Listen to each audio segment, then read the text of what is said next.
왜 하나님을 믿는 사람이 돈 때문에 고생할까요? 왜 11조 드려도 형편이 나아지지 않을까요? 왜 기도해도 통장 잔고는 그대로일까요? 왜 믿음 좋다는 사람들도 경제적 어려움을 겪을까요? 왜 세상 사람들은 잘 사는데 우리만 이렇게 힘들까요? 정말 답답하지 않습니까? 오늘 새벽에도 여러분 중 누군가는 통장을 들여다보며 한숨을 쉬었을 겁니다.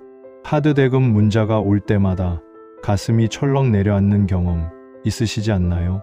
아이들 학비는 어떻게 마련하지? 집 대출 이자는 또 어떻게 감당하지? 생활비는 또 어떻게 충당하지? 머리가 지끈거리고 마음이 무거워집니다. 세상은 이렇게 말합니다. 더 벌어라. 더 모아라. 투자해라. 부업을 해라. 절약해라. 하지만 하나님은 정반대로 말씀하십니다. 먼저 나의 나라와 의를 구하라. 염려하지 말라. 내가 너희 모든 쓸 것을 채우리라. 세상의 해결책과 하나님의 해결책이 이렇게 다릅니다. 세상은 우리의 능력으로, 우리의 수고로, 우리의 지혜로 해결하라고 합니다. 하지만 하나님은 그분의 은혜로, 그분의 공급하심으로, 그분의 지혜로 해결해 주신다고 약속하십니다. 그런데 문제는 이것입니다. 우리가 하나님의 방법을 모르고 있다는 것입니다. 하나님께서 경제적 어려움 가운데 있는 당신을 위해 준비하신 7가지 기도가 있습니다. 이것은 단순한 기도가 아닙니다. 이것은 하나님의 경제 법칙을 움직이는 영적 열쇠입니다. 이것은 하늘 문을 여는 믿음의 고백입니다. 오늘 이 7가지 기도를 배우시고 실제로 기도해 보시기 바랍니다. 여러분의 경제적 상황이 반드시 변화될 것입니다. 첫 번째, 공급의 하나님을 선포하는 기도. 여러분도 이런 마음 들 때가 있으시죠? 하나님이 정말 나를 돌보고 계실까? 이렇게 힘든데 하나님은 어디 계실까? 통장 잔고를 보며 절망스러운 마음이 들 때 우리는 하나님의 존재 자체를 의심하게 됩니다. 그럴 때가 있지 않으신가요? 하지만 성경은 이렇게 분명히 약속하고 있습니다. 나의 하나님이 그리스도 예수 안에서 영광 가운데 그의 모든 재물로서 너희 모든 쓸 것을 채우시리라. 빌립보서 4장 19절. 이 말씀에서 나의 하나님이라고 하였습니다. 바울은 하나님을 개인적으로 소유한 분으로 고백하고 있습니다. 그리고 채우시리라는 미래형이 아닙니다. 이것은 현재 진행형입니다. 지금 이 순간도 하나님께서 채우고 계신다는 의미입니다. 며칠 전 우리 교회 김영숙 집사님이 간증을 해주셨습니다. 집사님은 62세이고 부산에서 작은 반찬 가게를 운영하고 계십니다. 코로나 때문에 손님이 뚝 끊어져서 월세 50만 원도 내기 힘들었다고 합니다. 그런데 어느 날 밤 집사님이 이 말씀으로 기도하기 시작했습니다. 하나님, 당신은 나의 하나님입니다. 당신이 나의 모든 쓸 것을 채우실 것을 믿습니다. 매일 아침 5시마다 이 기도를 드렸다고 합니다. 처음 일주일은 아무 변화가 없었습니다. 하지만 2주째 되는 월요일 놀라운 일이 일어났습니다. 근처 대형 건설 현장에서 직장인들 200명분의 도시락을 주문하겠다는 전화가 온 것입니다. 한 달에 1,000만 원이 넘는 계약이었습니다. 그 후로 입소문이 나서 지금은 3곳의 회사와 정기 계약을 맺고 계십니다. 집사님이 그러시더군요. 목사님, 하나님이 정말 살아 계시는 게 맞는 것 같아요. 이것이 바로 하나님이 일하시는 방법입니다. 우리가 하나님을 나의 하나님으로 고백할 때 하나님께서 나의 자녀로 책임져 주십니다. 함께 이렇게 기도해 보시겠습니까? 하나님 아버지, 오늘 제가 고백합니다. 당신은 나의 하나님이십니다. 나의 공급자여, 나의 공급의 근원이십니다. 당신께서 그리스도 예수 안에서 나의 모든 쓸 것을 채우실 것을 믿습니다. 지금 이 시간에도 당신이 나를 위해 길을 예비하고 계심을 믿습니다. 예수님의 이름으로 기도합니다. 아멘. 이 기도를 매일 아침 고백해 보세요. 하나님께서 여러분을 향한 공급의 계획을 시작하실 것입니다. 두 번째, 염려를 버리는 기도. 그런데 우리에게는 이런 문제가 있습니다. 머리로는 하나님이 공급해 주신다고 믿는데 마음으로는 계속 걱정이 됩니다. 내일은 어떻게 하지? 다음 달은 또 어떻게 하지? 이런 염려 때문에 밤잠을 설쳐본 경험 있으시죠? 염려는 믿음의 반대입니다. 염려는 하나님을 불신하는 것과 같습니다. 예수님께서는 이렇게 말씀하셨습니다. 공중의 새를 보라, 심지도 않고 거두지도 않고 창고에 모아들이지도 아니하되 너희 하늘 아버지께서 기르시나니 너희는 이것들보다 귀하지 아니하냐. 마태복음 6장 26절. 새들을 보세요. 까마귀도 참새도 비둘기도 모두 잘 살고 있습니다. 그들이 저축을 합니까? 재테크를 합니까? 투자를 합니까? 그런데 하나님께서 매일매일 먹을 것을 공급해 주고 계십니다. 하물며 하나님의 형상대로 지음받은 우리를 어떻게 돌보지 않으시겠습니까? 작년 겨울 우리 교회 박철수 권사님에게 일어난 일입니다. 권사님은 59세이고 대구에서 작은 철물점을 운영하고 계셨습니다. 갑자기 큰 거래처가 부도가 나면서 1,800만 원의 외상값을 떼이게 되었습니다. 권사님은 그날 밤부터 잠을 못 이루셨습니다. 아이들 대학 등록금은 어떻게 하지? 가게 임대료는 또 어떻게 내지? 염려와 걱정으로 일주일을 보낸 어느 주일, 권사님이 이 말씀을 묵상하게 되었습니다. 하나님, 새들도 먹여 살리시는 하나님이 저를 버리지 않으시겠죠? 매일 아침 하나님 앞에 염려를 맡기는 기도를 시작했습니다. 신기하게도 마음이 평안해지기 시작했습니다. 그리고 한 달 후 예상치 못한 일이 일어났습니다. 15년 전에 권사님께 신세를 졌던 후배가 갑자기 연락을 해온 것입니다. 사업이 잘 되어서 그때 도움받은 것을 갚고 싶다며 2천만 원을 가져온 것입니다. 권사님이 그러시더군요. 목사님, 염려를 내려놓으니까 하나님이 일하시더라고요. 염려는 하나님의 일하심을 막는 장벽입니다. 염려를 내려놓으면 하나님의 기적이 시작됩니다. 함께 이렇게 기도해 보시겠습니까? 사랑하는 하나님 아버지, 지금 제 마음속의 모든 염려를 주님께 맡겨드립니다. 내일에 대한 걱정, 다음 달에 대한 불안, 미래에 대한 두려움을 모두 주님 앞에 내려놓습니다. 새들도 먹여 살리시는 주님이 저를 돌봐주실 것을 믿습니다. 제가 주님보다 귀한 존재임을 믿습니다. 염려 대신 평안을, 걱정 대신 확신을 주소서. 예수님의 이름으로 기도합니다. 아멘. 이 기도로 여러분 마음의 염려를 하나님께 맡겨드리세요. 세 번째, 우선순위를 바로 세우는 기도. 그런데 여러분, 정말 솔직하게 물어보겠습니다. 혹시 돈 문제 때문에 하나님보다 돈을 더 생각하고 계시지는 않습니까? 하나님보다 돈을 더 의지하고 계시지는 않습니까? 이것이 바로 우리 경제적 어려움의 진짜 이유일 수 있습니다. 예수님께서는 이렇게 분명히 말씀하셨습니다. 그런즉 너희는 먼저 그의 나라와 그의 의를 구하라, 그리하면 이 모든 것을 너희에게 더하시리라. 마태복음 6장 33절. 먼저라는 말이 핵심입니다. 하나님의 나라가 첫 번째, 돈은 두 번째입니다. 하나님의 의가 첫 번째, 우리 필요가 두 번째입니다. 순서가 바뀌면 하나님의 축복도 멈춥니다. 작년 봄, 우리 교회 이미영 자매님께 일어난 놀라운 간증입니다. 자매님은 35세 싱글맘으로 8살 딸을 키우며 카페를 운영하고 계셨습니다. 매출이 너무 안 나와서 문을 닫을까 고민하던 중이었습니다. 그런데 어느 주일 예배에서 이 말씀을 들으시고 깊이 회개하게 되었습니다.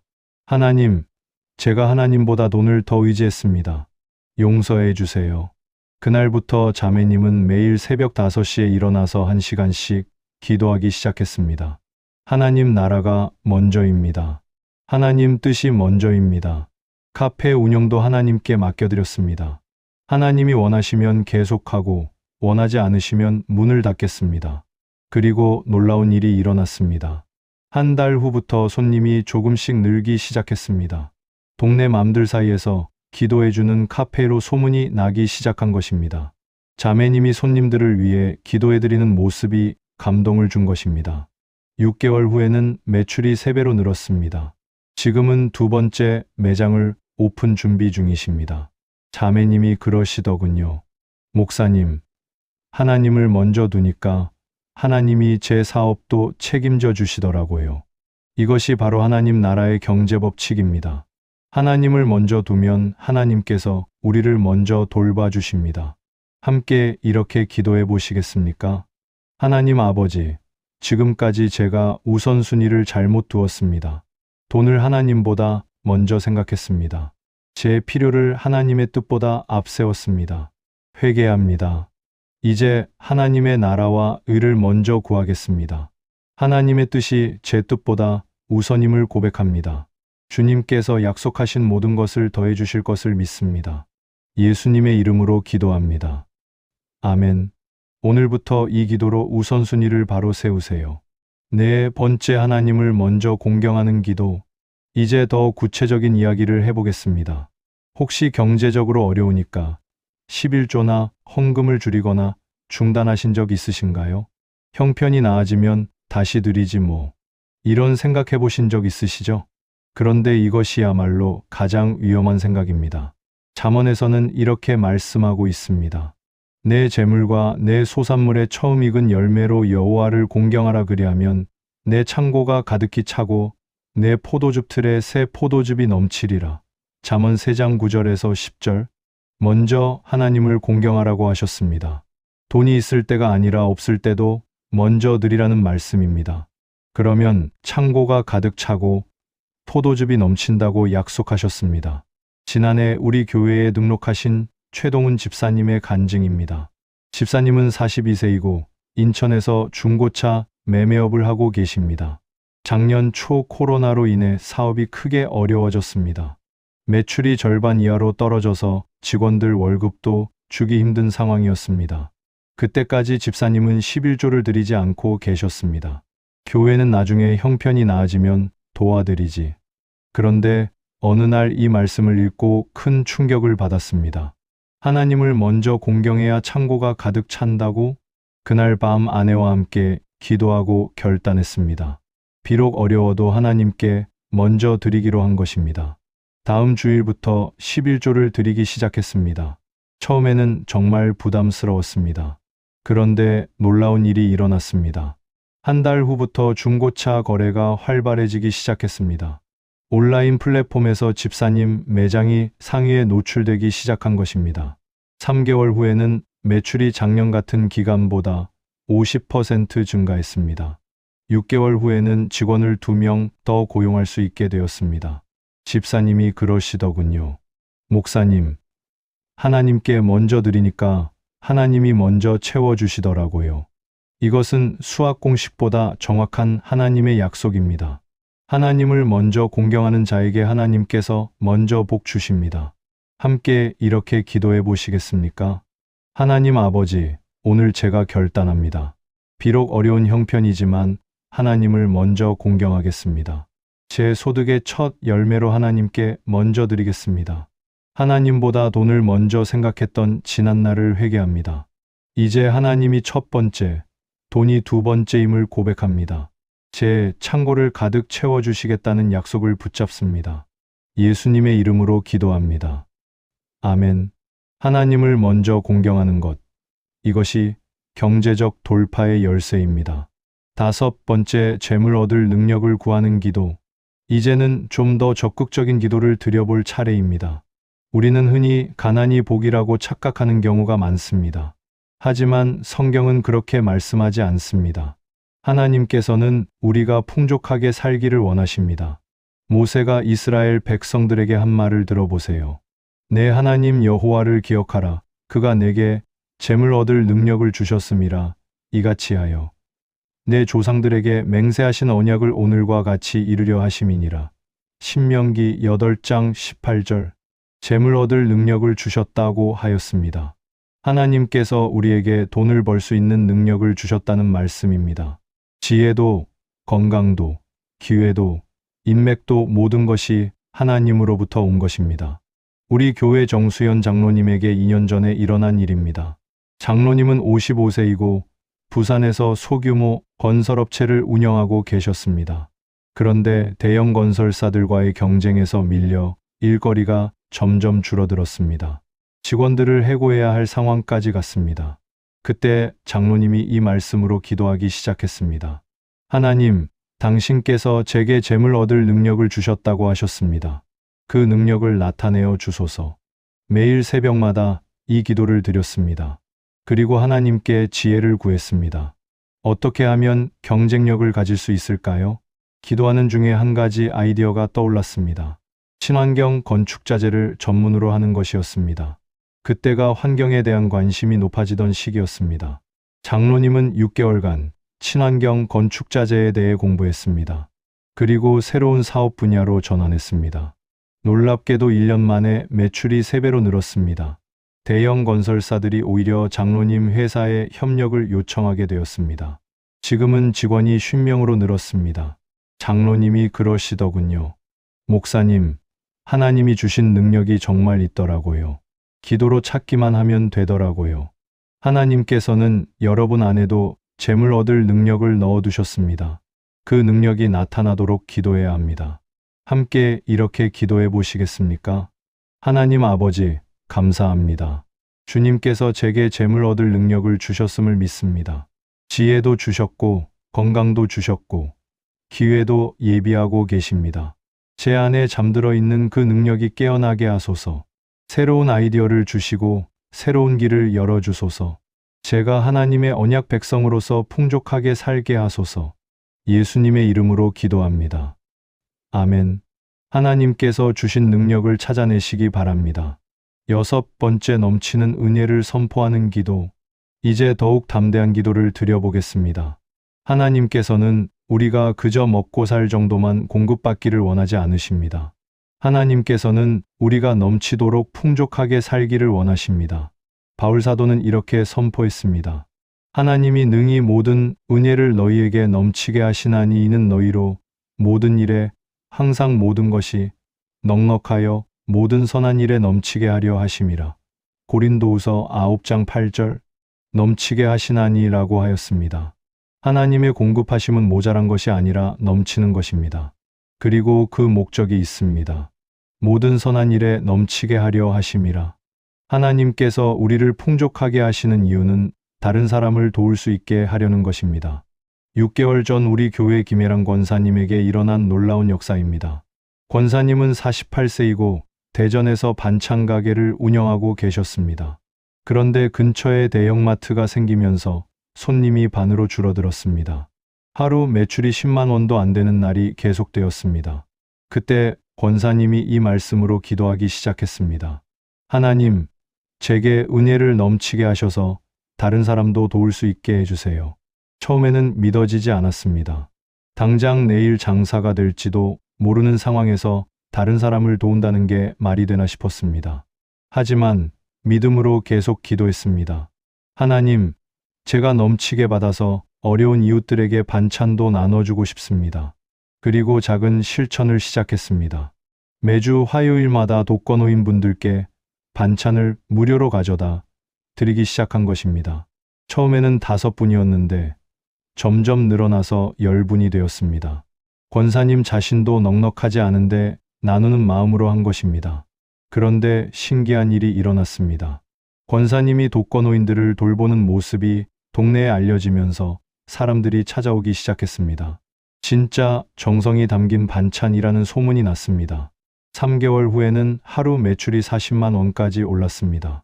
6개월 후에는 반찬 가게 옆에 작은 식당도 열 수 있게 되었습니다. 지금 권사님은 매주 30분의 독거노인분들께 반찬을 가져다 드리고 계십니다.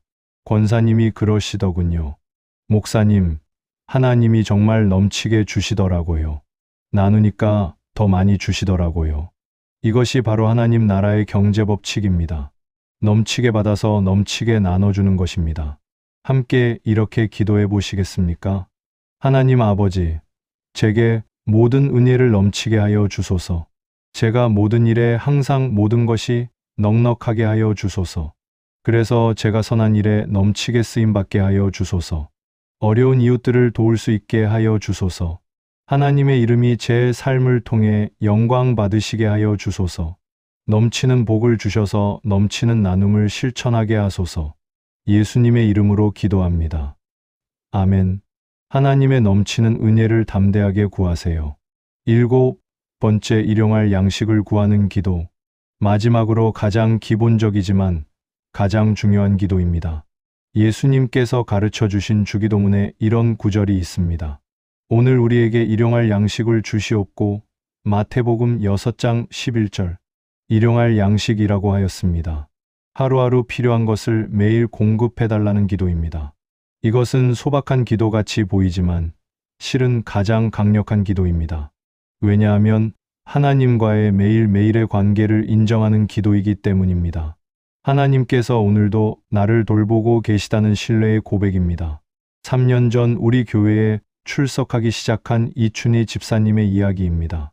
집사님은 65세 홀몸 어르신으로 기초생활수급자로 살고 계셨습니다. 한 달에 받는 생계급여가 50만 원이었는데 월세와 공과금을 내면 생활비가 거의 남지 않았습니다. 매일매일이 막막했습니다. 그런데 어느 날부터 집사님이 이 기도를 드리기 시작했습니다. 하나님, 오늘 하루 제게 필요한 모든 것을 공급해 주세요. 매일 아침 일어나서 첫 번째로 이 기도를 드렸습니다. 신기하게도 하루하루가 달라지기 시작했습니다. 이웃에서 반찬을 가져다 주는 일이 늘어났습니다. 교회에서 누군가가 쌀이나 생필품을 갖다 주는 일도 생겼습니다. 그런데 더 놀라운 일은 집사님이 변화된 것입니다. 매일 하나님께 의지하는 기도를 드리니까 마음에 평안이 왔습니다. 불안하고 걱정되던 마음이 사라졌습니다. 하나님이 오늘도 나를 돌봐주실 거야 라는 확신이 생겼습니다. 6개월 후에는 집사님이 동네에서 유명해졌습니다. 항상 밝고 긍정적인 어르신으로 소문이 났습니다. 그 모습을 보고 감동받은 이웃들이 더 많이 도와주기 시작했습니다. 1년 후에는 집사님이 오히려 다른 어려운 이웃들을 돌보는 일을 하게 되었습니다. 집사님이 그러시더군요. 목사님, 하나님께 매일 맡기니까 매일이 은혜더라고요. 일용할 양식을 구하는 기도는 하나님과의 매일의 약속입니다. 하나님께서 오늘도 나를 책임져 주신다는 믿음의 고백입니다. 함께 이렇게 기도해 보시겠습니까? 하나님 아버지, 오늘도 제게 일용할 양식을 주시옵소서. 오늘 하루 제게 필요한 모든 것을 공급해 주소서. 먹을 것도 입을 것도 거할 곳도 주님께서 책임져 주소서. 제가 하나님만 의지하며 살게 하소서. 내일을 염려하지 않고 오늘 하루를 감사하며 살게 하소서. 매일매일 하나님과 동행하며 살게 하소서. 예수님의 이름으로 기도합니다. 아멘. 매일 이 기도로 하나님께 오늘을 맡겨드리세요. 지금까지 나눈 7가지 기도를 하나로 모아 함께 기도하시겠습니까? 이것은 여러분의 경제적 돌파를 위한 선포적 기도입니다. 믿음으로 함께 고백해 보세요. 전능하신 하나님 아버지, 오늘 이 시간 경제적 어려움 가운데 있는 제게 주신 7가지 약속을 감사드립니다. 공급의 하나님임을 선포하시고 염려를 버리라 하시며 우선순위를 바로 세우라 하시고 하나님을 먼저 공경하라 하시며 재물 얻을 능력을 주셨다 하시고 넘치는 은혜를 약속하시며 일용할 양식을 주시겠다 하신 주님을 찬양합니다. 저는 고백합니다. 하나님은 나의 하나님이시며 나의 모든 쓸 것을 채우시는 분이십니다. 새들도 먹이시는 하나님이 저를 돌봐주시고 하나님의 나라와 의를 먼저 구할 때 모든 것을 더하여 주십니다. 제 재물의 첫 열매로 하나님을 공경할 때 창고가 가득 차고 하나님께서 주신 재물 얻을 능력이 나타나며 모든 은혜를 넘치게 하셔서 선한 일에 쓰임받게 하시고 매일매일 일용할 양식을 공급해 주십니다. 오늘부터 저와 제 가족의 경제가 하나님의 방법대로 회복되게 하소서. 이 7가지 기도가 저희 집의 경제 법칙이 되게 하시고 하나님의 공급하심을 날마다 경험하게 하소서. 저희를 통해 하나님의 이름이 영광 받으시고 저희의 간증이 많은 사람들에게 희망이 되게 하소서. 제 지갑과 통장과 사업과 직장이 모두 하나님의 손길 아래 놓이게 하소서. 부족함이 넘침으로 염려가 평안으로 절망이 소망으로 바뀌게 하소서. 이 모든 것이 주님의 약속이심을 믿고 신뢰하며 의지합니다. 살아계신 예수 그리스도의 이름으로 기도합니다. 아멘. 사랑하는 성도님들, 지금까지 돈 때문에 힘들 때 꼭 해야 되는 7가지 기도를 나누었습니다. 첫 번째, 공급의 하나님을 선포하는 기도로 하나님이 나의 모든 쓸 것을 채우실 것을 믿으시기 바랍니다. 두 번째, 염려를 버리는 기도로 새들도 먹이시는 하나님이 우리를 돌봐주실 것을 확신하시기 바랍니다. 세 번째, 우선순위를 바로 세우는 기도로 하나님의 나라와 의를 먼저 구하면 모든 것이 더해질 것을 경험하시기 바랍니다. 네 번째, 하나님을 먼저 공경하는 기도로 첫 열매로 드릴 때 창고가 가득 찰 것을 보시기 바랍니다. 다섯 번째, 재물 얻을 능력을 구하는 기도로 하나님이 주신 능력이 나타나는 것을 체험하시기 바랍니다. 여섯 번째, 넘치는 은혜를 선포하는 기도로 받기만 하는 것이 아니라 나누는 복된 삶을 사시기 바랍니다. 일곱 번째, 일용할 양식을 구하는 기도로 매일매일 하나님과 동행하는 삶을 사시기 바랍니다. 이 일곱 가지 기도는 단순한 기도가 아닙니다. 이것은 하나님의 경제 법칙을 움직이는 영적 열쇠입니다. 이것은 하늘 창고를 여는 믿음의 고백입니다. 여러분도 경제적 어려움으로 인해 힘든 시간을 보내고 계신 분이라면 좋아요를 눌러주시고 아래 댓글란에 이 기도를 실천합니다 라고 남겨주세요. 오늘부터 이 일곱 가지 기도를 매일 드리시는 분이라면 매일 기도하겠습니다 라고 댓글로 다짐해 주세요. 하나님께서 여러분의 경제적 상황을 반드시 바꿔주실 것입니다. 여러분의 지갑과 통장에 하나님의 축복이 넘치게 하여 주시고 염려 대신 평안이, 부족함 대신 풍족함이, 절망 대신 소망이 가득하게 하여 주시기를 예수님의 이름으로 축복합니다. 여러분 모두 하나님의 경제 법칙 가운데 살아가시기 바랍니다.